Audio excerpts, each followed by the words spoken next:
Les BRICS proposent aux Africains de jouer un rôle d'égal à égal dans les décisions globales. Ceci grâce aux BRICS+. Cette vision pourrait devenir réalité dès le début d'année, en janvier précisément. Il s'agit ici en réalité comme ça d'un élargissement du bloc qui pourrait passer de 5 à 11 membres en janvier.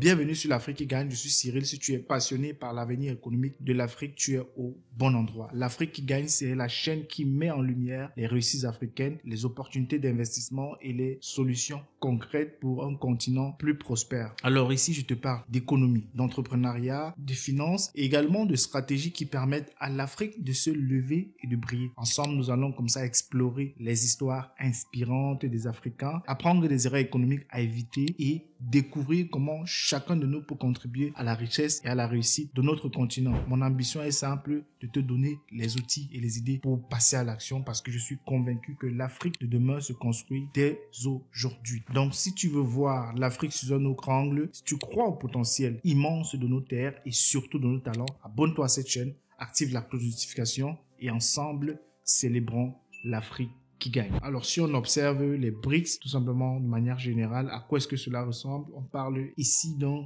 gros mondial parce que ils vont désormais, comme je l'ai dit, passer de 5 à 11 membres, incluant donc 3 pays africains désormais, l'Afrique du Sud, l'Éthiopie, l'Égypte. C'est un bloc qui représente aujourd'hui, de manière mondiale, 35,6% du PIB dans le monde. On parle là de 37 380 milliards de dollars américains, 43% de la production mondiale de pétrole, grâce notamment à l'Arabie Saoudite, à l'Iran et aux Émirats Arabes Unis. Ensemble, comme ça, les BRICS veulent redéfinir les règles de l'économie mondiale et l'Afrique ne compte pas, selon moi, rester spectatrice. Pourquoi l'Afrique devrait davantage s'intéresser aux BRICS plus? Moi, il y a plusieurs raisons qui doivent expliquer cela. Premièrement, il s'agit ici là de diversifier les alliances pour les Africains. L'Afrique voit déjà dans les BRICS une chance de réduire la dépendance aux anciennes puissances coloniales et néocoloniales afin de forger comme ça de nouvelles collaborations plus stratégiques pour le continent africain. En deuxième position, il s'agit de rechercher des financements alternatifs. Vous savez notamment que les BRICS ont développé la NDB qui est une alternative au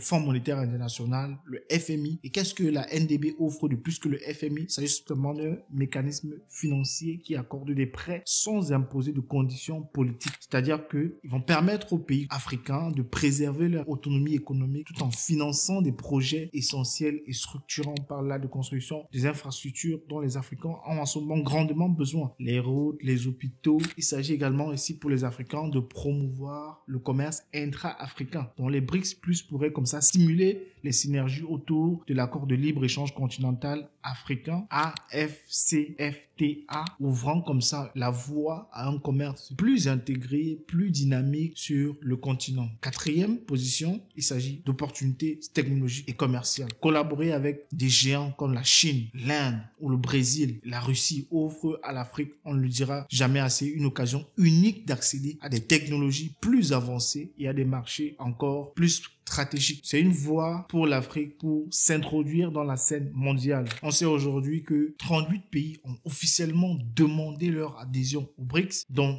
des nations africaines clés comme le Nigeria, l'Algérie et le Sénégal. Pourtant, les pays comme le Cameroun ou la Côte d'Ivoire ne figurent pas parmi les candidats. Mais pourquoi? L'enjeu mérite pour moi réflexion plus profonde. Pourtant, l'intégration aux BRICS pourrait renforcer l'influence diplomatique de l'Afrique, assurer une représentation équitable dans les décisions globales, transformer le continent en moteur de croissance pour un monde multipolaire, ce qui est très important pour les Africains en ce moment. Un atout stratégique comme ça que les BRICS plus pourraient être pour l'Afrique avec sa richesse en ressources naturelles et en population jeune et dynamique. L'Afrique est une région clé pour les BRICS plus. Donc, en rejoignant cette alliance, le continent pourrait consolider sa position comme acteur incontournable de l'économie mondiale. Alors, j'aimerais savoir ce que vous pensez de l'élargissement des BRICS. Est-ce que cela est une réelle opportunité aujourd'hui pour les Africains et une opportunité que les Africains ne devraient surtout pas manquer? Des pays qui tardent encore, comme on l'a dit, le Cameroun et la Côte d'Ivoire. Quel obstacle pourrait freiner aujourd'hui encore l'adhésion de d'autres pays à rejoindre ce bloc? J'aimerais écouter vos avis et vos idées et vos réflexions en commentaire. Et surtout, si vous avez aimé cette vidéo, n'hésitez pas à la liker, la partager autour de vous. Cela me ferait également très plaisir. Alors, on se donne rendez-vous à très bientôt pour une prochaine vidéo. Ciao.